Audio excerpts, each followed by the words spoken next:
So I'm going to try and keep the slides to a minimum. What I'm going to talk about is how you can bring your own data into Microsoft Search. You've probably seen a new search within there. It's in office.com, it's in SharePoint, it's now in Teams as well, which is fantastic. So it's about having that one capability, that one bit of search across everything. And it's not just about the search, it's some of the AI capabilities it brings with that. It's trying to bring all those different things into one place.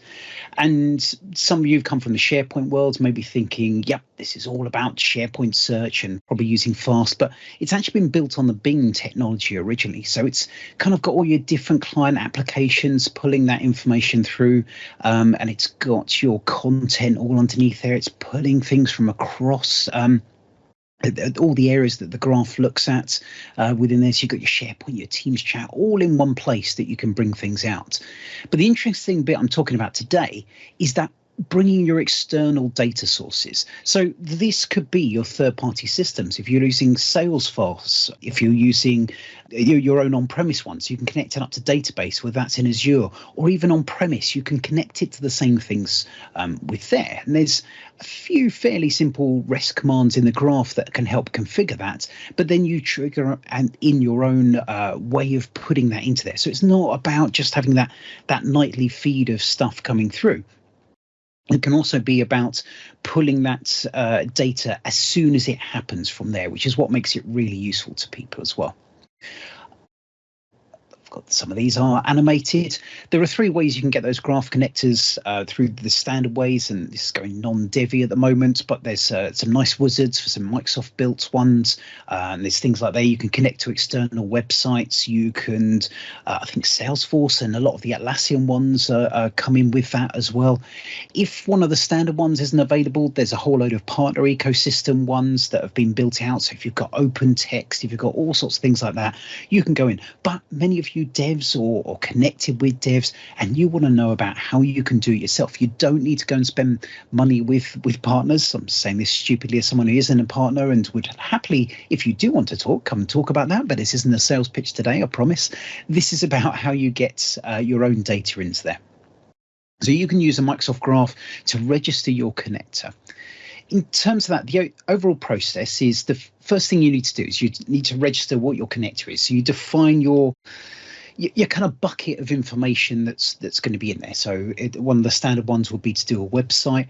I'm going to talk about a couple today. One is Twitter, and another is actually Trello, which when I was putting this together the other night, I thought, let's see how easy it would be to bring in something else. And had been looking at the Trello API, something else. I thought, yeah, this should work. Once you've got that, then you can create your connecting graph and you can start registering those index items. So pushing that data into graph, registering it that you want to use in search. The next one is creating up your cards. So all that great stuff that Tim's doing about the adaptive cards, you can use fair bit of the elements of those to actually see how that appears when you get those search results back, whether you're in office.com, you're in SharePoint. Hopefully soon more of these will come into Teams, but not quite there yet. And you can render how those results come back quite nicely. And then finally, it's about how you add those items to the index. So it's probably the wrong text there. It's not adding the indexes, it's adding items into that index as well. In terms of setting up those connector, getting into the techie fun and games here, you've got to set up an app registration in Azure AD because you've got to get your authentication up for the Microsoft Graph on there. You've got to make sure you've granted permissions with that app registration so that external items have read-write. You then give your external connection a new unique ID, name and description, so just those 3 elements there. And then really the interesting bit is how you create that schema. So that schema is the definition of your search index. So for example, in Twitter, you're going to have who the tweeter is. You're going to have what time that tweet went out. You've got the tweet contents. You can even pull in there the number of retweets. You could put in the number of likes that come in there. So you've got to build out your kind of object model to define what's going to be captured within the index as well. In terms of how that schema looks, you can see I've got an example here of maybe a ticket. So you could be pulling from your ITIL service management system. So whether you're using ServiceNow or if you've got an on-premise custom built one, you can pull the data from that. So you define your different properties there, such as the ticket title. You define whether you want to be able to search on that text, whether you can retrieve the information. You can add some additional labels, and you can sort of say the types. You can have numbers, dates, etc., etc. And what you want to be returned when you get those. Quite why you put things in there and not make it retrievable, I haven't entirely worked out. But if that is the kind of thing you want to do, fantastic. Knock yourself out. Once you, I mentioned you want to put things into the index, so creating those items that come through. Again, you've got another JSON schema from there. I'm going to come back to the ACL in a minute, but it's about putting those properties. So those properties you've defined in the schema, such as the title, priority assignee, you need to add what you're going to fill out for those. And then down the bottom, you're thinking more about the content itself. So if you imagine search, usually you're looking at SharePoint pages or you're looking at a document. The content's going to be that document itself. When it comes to putting those things, what is the big block that you actually want to get put within there that it's going to crawl an index through? And the search will pick up the details within that index as well. The ACL up the top is the access control list. So the great things about your external stuff is you're not necessarily just looking at everyone can see this. You can put your own permissions on that. So you think search within SharePoint is all heavily permissioned. You're going to be putting that thing through. You can do exactly the same with your content. So if we come back to that idea of having your service management tickets in there, it may be that you have certain tickets that people can't see, or maybe you can only see your own tickets. You can use the access control list to define by groups. You can explicitly grant users. You can see we're getting the Azure AD IDs from there. Or you can set up groups and you can deny people. So you could stop people from seeing things as well. So you've got those two different ways to set up the details there. Now, a lot of the stuff I talked about, you're probably thinking, oh, there's going to be a whole load of code and different things like that. I'm going to have to set up a massive infrastructure to either run these nightly indexes, or I'm going to have something that's going to monitor that. But with Azure, you've got really easy ways of doing that. And the way I've got set up, and I've got a few samples of these, which I'll share in a minute, is using logic apps. Because the nice thing there is, for things like Twitter, for things like Trello, and so many other connectors, you've already got those connectors. So sorting out your authentication, sorting out connecting with those APIs has actually been done for you. Obviously, if you've got your own custom one, then you may want to do with something else. But again, with logic apps, if you've got OAuth, it's done a lot of the hard work and you can connect back with that. So I think it's a fantastic way for working with these Microsoft search services. Assuming you're not indexing every microsecond, then the cost of those is going to be relatively low and you've got the connectors there. So assuming you haven't got a massive volume, then you've got a really easy, effective way of running these. So what I've created with these logic apps is a setup logic app, and that will register the thing into the connection. It'll set up the defined schema, and that only really needs to be run once, or certainly once per environment that you put in there. Then I've got a search one that you can run on a regular basis. So this could be set up on a timer, but I've just set up as a web one so I can trigger when I want. I kind of use it as a test bed more than anything else. And this goes out and retrieves like the last 99 cards, or last 99 tweets for a particular thing, or the last number of cards from Trello. You can do it when you want. But really the magic comes with the trigger, where you can get a trigger as soon as something's created, assuming it's got that action in there within logic apps, you can get that item into the index straight away. But I said I wasn't going to do too much around PowerPoint, so let's go into some kind of code, low code today. As you can see, I've got a resource group here. I've got my, I'm going to show the Trello one first. I've got the Trello one here, and I've got my 3 different logic apps set up. Final one there is just the API connection that gets set up when you put in place your Trello connection. If I go and have a look and edit that, you can see I've just got when an HTTP request is received. So it's just got the details there. And here I've got the 4 bits that are going to set up that connection. So I'm first going to check the Microsoft graph. I'm not going to scroll down too much because it has got my keys in there. But you can see I'm just doing a fairly simple get that's going to retrieve in external connections. I'm using the beta in this case, although actually it's out of beta now. Probably could update that one. But here is the name of the connection I've got. So it's just going to try and get it. And if that fails, then it goes, great, I need to create one. So it will do the same, pretty much the same one, except now it's going to do a post. And in that post, you can see the body is pretty simple. It's just the ID that you want with it, the name that you're going to give it that people will see, and that description. So very quick and easy to set it up. I then do a similar thing for the schema. I just check and see, I now know that connections exist because either it existed already or I've just created it. So now I'll go and see if the schema exists. If it doesn't, then I go and create it. And in terms of that schema, you can see I've created up one for Trello here. So I've given it a card name. I've said that's searchable. I don't want to refine on that, but I can query on it. I've got on there the card ID that I've captured. Probably not really needed because you'll notice that you'll notice later when I post and add an item that I use that card ID as the unique identifier for each one because I know each card will be unique as an entry. I've got things like the date, last activity. So I mentioned it's not just strings. You can put dates in there. You can put the card description.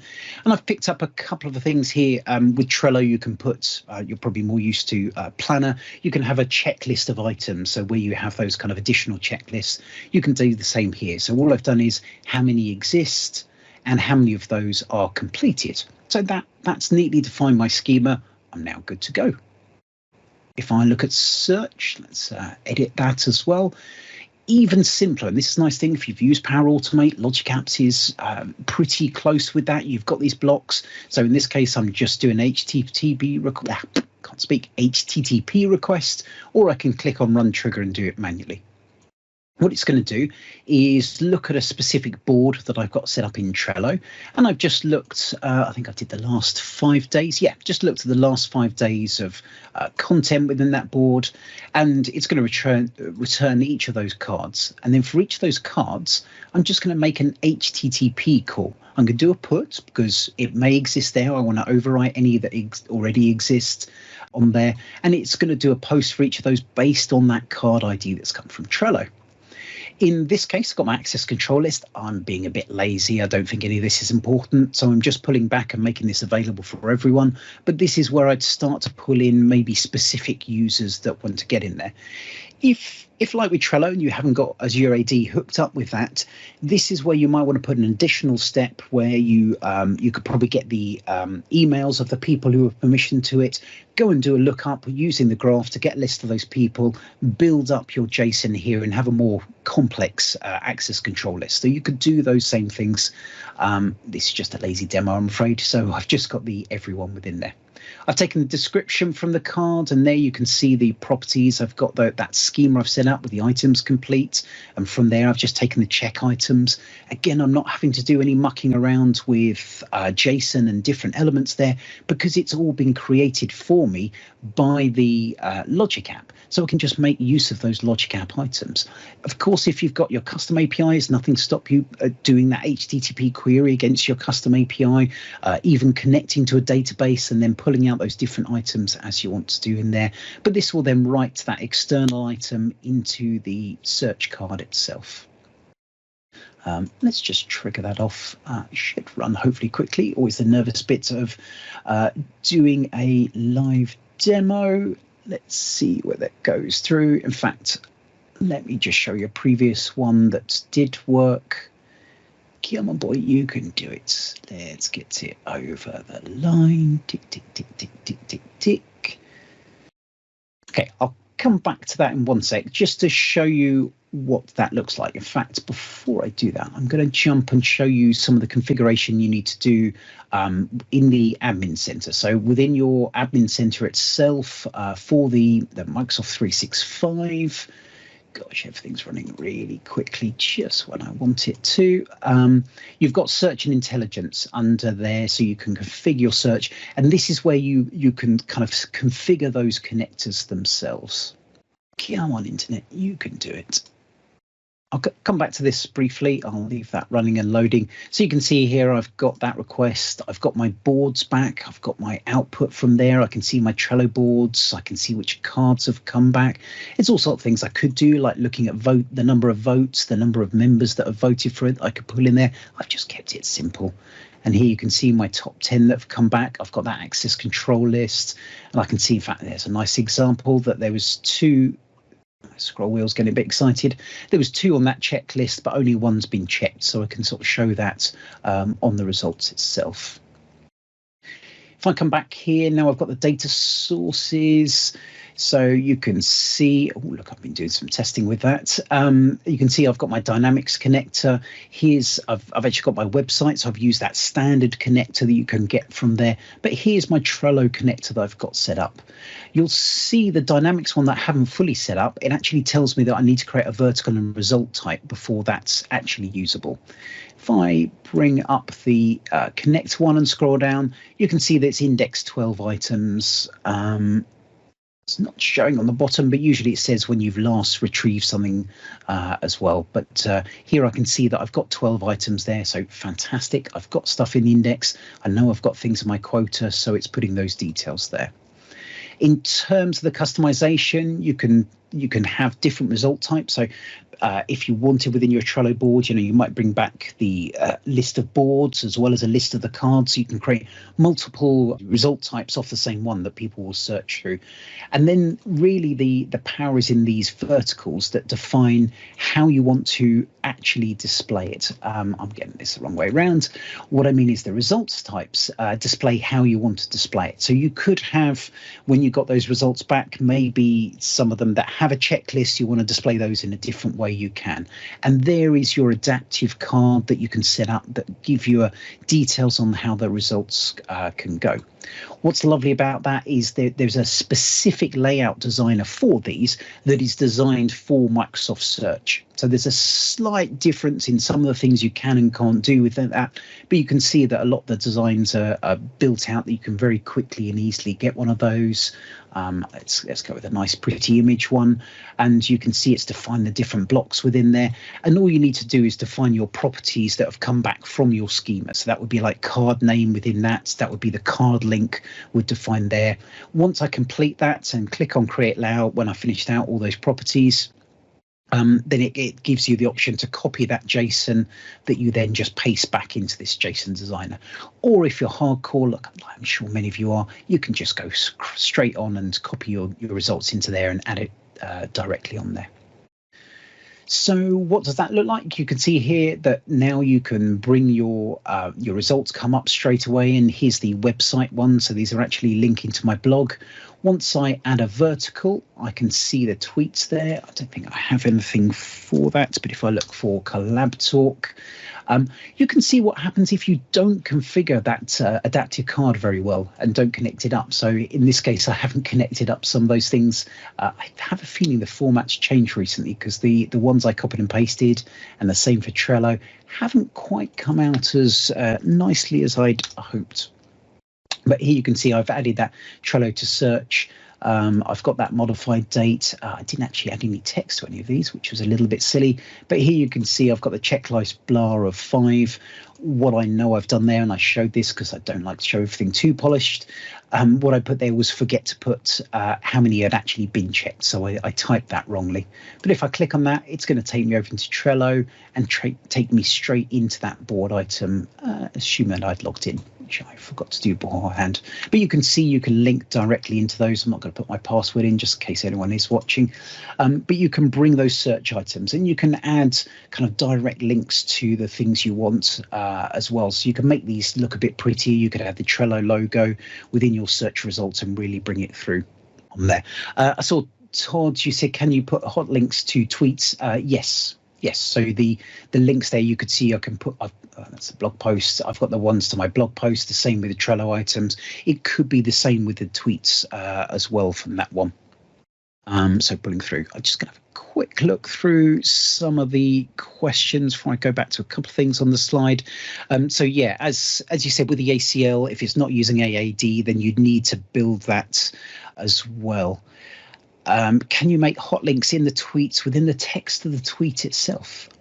That is a good question, actually. I don't know. I'd have to check. I'll try and get back to you, Todd, on that one. I think you can, because I'm pretty sure previously when I had the kind of one I had was pulling stuff from Collab Talk. There we go. There's an example. It's come back nicely now. So there you can see it's registered. It's found it as a link and picked that up on there. What it doesn't do is have the hashtags, but you could do something within there. So we'll automatically recognize links. You could do something when you create that item to kind of convert hashtags into links as well and provide that link, which is the bit I haven't quite gone through itself. Gonna flip back to the slides. One second, we got the demo. Just a quick one on licensing. Only got a minute left. If you've got E5, fantastic. For each license you've got, you can index up to 500 licenses. So 1,000 licenses, you've got 500,000 items in the index. If you don't have an E5, then you will need to purchase, as it says there, 750 quid per instance. Sorry, UK prices there. There is a link within there. If you just look up Microsoft Search licensing, it will tell you kind of your local prices is within there that you put up. So quite a hefty jump if you don't have E5s. One other thing to notice is as the time of writing, there is a maximum of 7 million items that you can have, and that's for your whole index within your Microsoft Search environment. So one thing, if you've got a massive amount, is do be aware of that. I believe you can speak to Microsoft. There are some options there, but that is the default link to there. If you want to see more, I've got some links around this. I've got a blog post about how I set that initial one up with Logic Apps. I've got some Microsoft Search samples. So if you are interested in going Microsoft Search, I've got some kind of CSVs that you can input to get going on there. And that sample, I haven't created the Trello one up. I'm going to do that hopefully in the next week or so to put those examples. But I have got that Twitter one. I've got some ARM templates so you can just deploy or you can just copy each of the different elements for the Logic Apps and give it a go yourself. There's a dynamics one in there as well. Would love to hear from others if there's ideas of the sort of thing you'd like to do, especially if there's things like Salesforce is another one I'm planning to do because I can get a free instance for developers to look at that. But yeah, that's about it. If you've got any questions, please do throw at me anything on Twitter at @KevMcDonk or throw it in the search and I'll take a look at that as well. But otherwise, David, back to you. Kevin, awesome. Very, very cool stuff. Thank you for going a little deeper on that as well, since we had the time. Very, very great.